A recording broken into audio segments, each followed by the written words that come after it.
बिस्मिल्लाहिर्रहमानिर्रहीम। अस्सलामुअलैकुम dear students.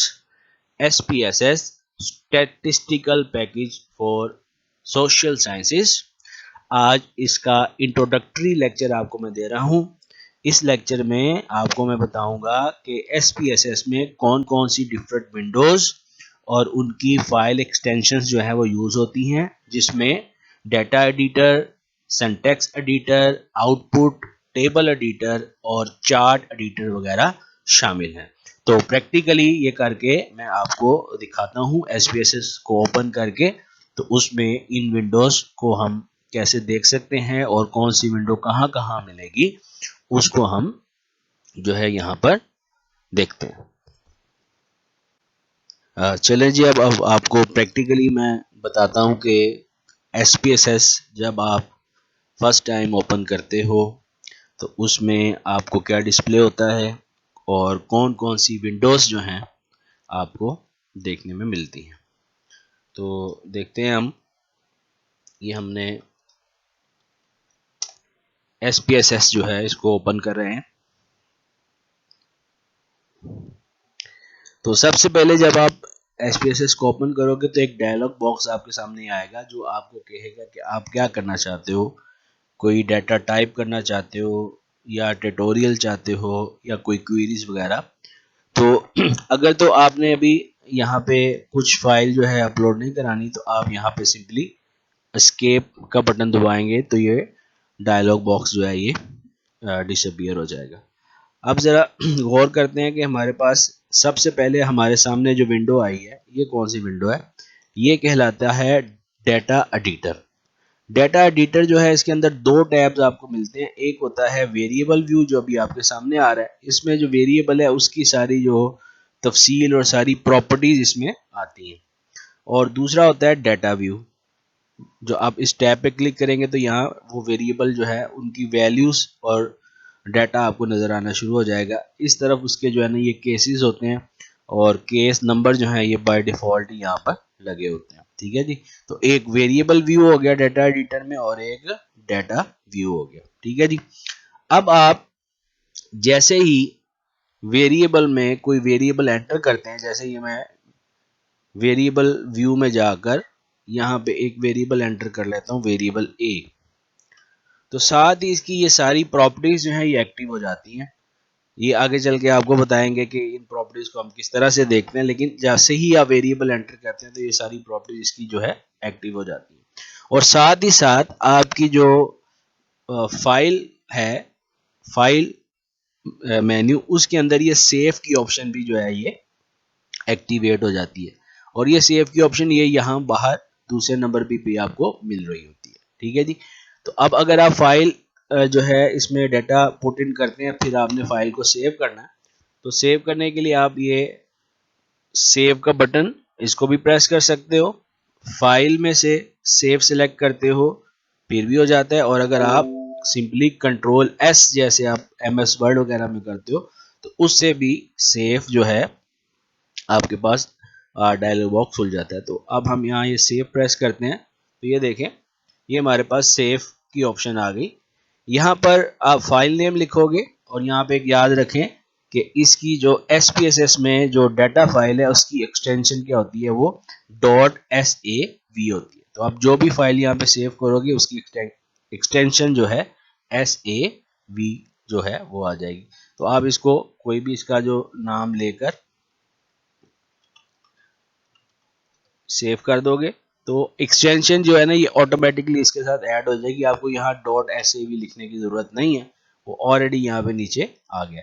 अब ये हमें मजीद ऑप्शंस भी देता है, लाइक आप जो पुराने वर्जन्स हैं SPSS के उस फॉर्मेट में सेव करना चाहते हो, एक्सेल में ले जाना चाहते हो, कॉमा सेपरेटेड वैल्यूज, ये सारी ऑप्शन हमें देता है। लेकिन अभी हमारा मेन कंसर्न ये है, तो इस तरह ये फाइल हमारी सेव हो जाती है। ठीक है जी। अब जैसे ही आप कोई एक्टिविटी परफॉर्म करते हो, जैसे मैंने अब ये सेव परफॉर्म किया, तो एक नई विंडो जो है ना ओपन हो जाती है। इसको आप क्या कहते हैं, आउटपुट विंडो। ये जैसे आपके सामने आ रही है, ये क्या है, ये आउटपुट विंडो है। जो भी आप परफॉर्मेंस करोगे उसकी आउटपुट जो है वो आपको इस विंडो के ऊपर जो है वो डिस्प्ले होगी। इसी विंडो के अंदर आपको फिर जब आप कोई टेबल प्रिंट करोगे तो टेबल एडिटर जो है इसी के अंदर एक्टिवेट होता है, टेक्स्ट एडिटर इसी के अंदर एक्टिवेट होता है, और इसी तरह कोई चार्ट या ग्राफ एडिट आपने करना है तो वो भी इसी के अंदर एक्टिवेट होता है। वो भी आपको मैं बताता हूँ वो किस तरह से एक्टिवेट होगा। तो अब अगर आप को ये आउटपुट नहीं चाहिए तो आप इसको क्रॉस कर दें। वो आपसे पूछेगा आपने ये सेव करनी है या नहीं, तो आप उसको नो कह दोगे तो ये सेव नहीं करेगा। ठीक हो गया जी। इसके बाद अगर आपने कोई नई डाटा फाइल ओपन करनी है, यानी खुद से टाइप इन करना है, तो न्यू के ऑप्शन में आपके पास डाटा, सिंटैक्स, आउटपुट ये मिलते हैं। और अगर कोई एग्जिस्टिंग डाटा आपने ओपन करना है तो ये ओपन के ऑप्शन में डाटा, सिंटैक्स, आउटपुट आपको मिलता है। अब सिंटैक्स विंडो भी मैं आपको दिखा देता हूँ एक न्यू खोल के। ये सिंटैक्स विंडो आ गई, ये हमारी सिंटैक्स विंडो है। इसके अंदर हम क्या करते हैं, अपना सिंटैक्स और कमांड्स लिखते हैं। इसमें भी जैसे ही आप कुछ टाइप करेंगे तो आपकी फिर ये सारी जो टैब्स हैं वो एक्टिवेट हो जाएंगी। जैसे मैंने ये टाइप किया, कोई भी एक फंक्शन है जैसे ADB कुछ भी लगा देता हूँ। अभी आप इतना कमांड्स का आपको इंट्रोडक्शन नहीं, तो अब इसमें भी देखेंगे आप सेव की ऑप्शन जो है वो एक्टिवेट हो जाएगी। अब जब आप इसको सेव कराएंगे तो सिंटैक्स जो है इसकी जो फाइल की एक्सटेंशन है वो होती है SPS।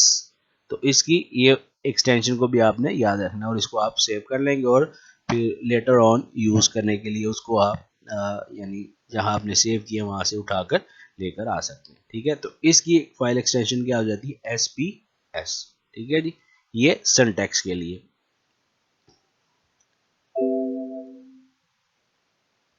अब हम क्या करते हैं, एक कोई एग्जिस्टिंग डाटा फाइल जब वो ओपन करते हैं उसके लिए मैं ओपन में जाऊंगा और डाटा, यहाँ पे हमारे पास SPSS में बहुत सी सैंपल डाटा फाइल भी अवेलेबल होती हैं।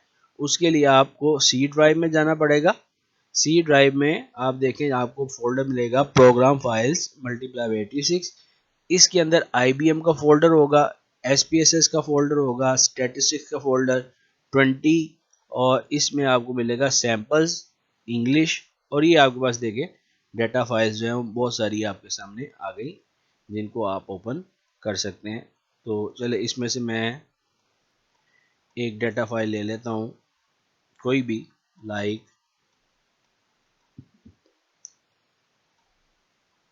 डाटा फाइल मैं यहाँ से ये कार सेल्स का डाटा मैंने जो है वो निकाल लिया। ठीक है जी, तो ये सारा डाटा आपके सामने आ गया। देखिए ये डाटा व्यू है आपके पास, ये वेरिएबल व्यू है। और जैसे ही आपने नया कोई टास्क किया तो आप देखें ये आउटपुट विंडो आ गई। अब इसको भी आप सेव कर सकते हैं, और आउटपुट का जो जब सेव करेंगे तो इसकी भी एक्सटेंशन याद रखें होती है SPV। ठीक है, सेव ऑप्शन से ये SPV तीनों की जो एक्सटेंशन है ये आपने याद रखनी है। अब देखो जी डाटा हमारे सामने खुल गया,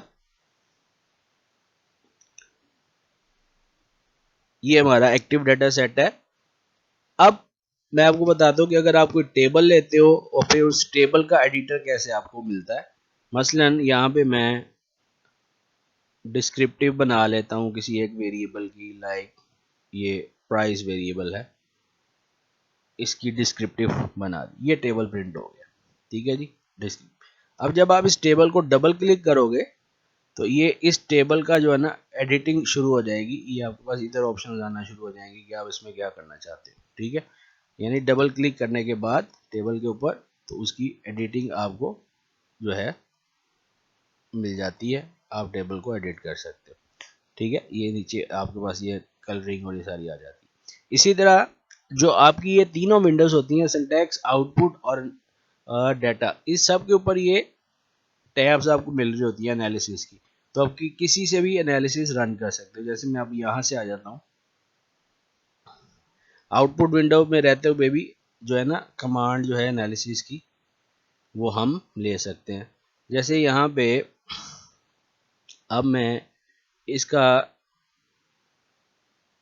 ग्राफ बना लेता हूँ, कोई चार्ट बना लेता हूँ। जैसे मैं इसका पाई चार्ट बनाता हूँ, तो पाई चार्ट जब बनाओगे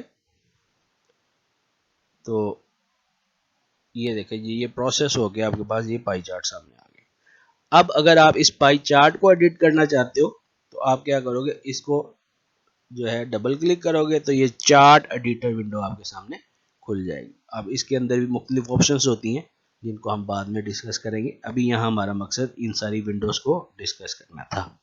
तो क्लियर स्टूडेंट्स, आपको मैंने बताया डाटा एडिटर विंडो, उसके अंदर दो टैब्स होते हैं, वेरिएबल व्यू, डाटा व्यू, फिर उसके बाद आउटपुट विंडो होती है, फिर उसके बाद सिंटैक्स विंडो होती है, और फिर जब आउटपुट के अंदर टेबल आता है तो उसके टेबल एडिटर, और जब उसमें कोई चार्ट वगैरह आता है तो उसका चार्ट एडिटर हमें वहां पर मिलता है। और इनकी फाइल एक्सटेंशंस को आपने याद रखना है।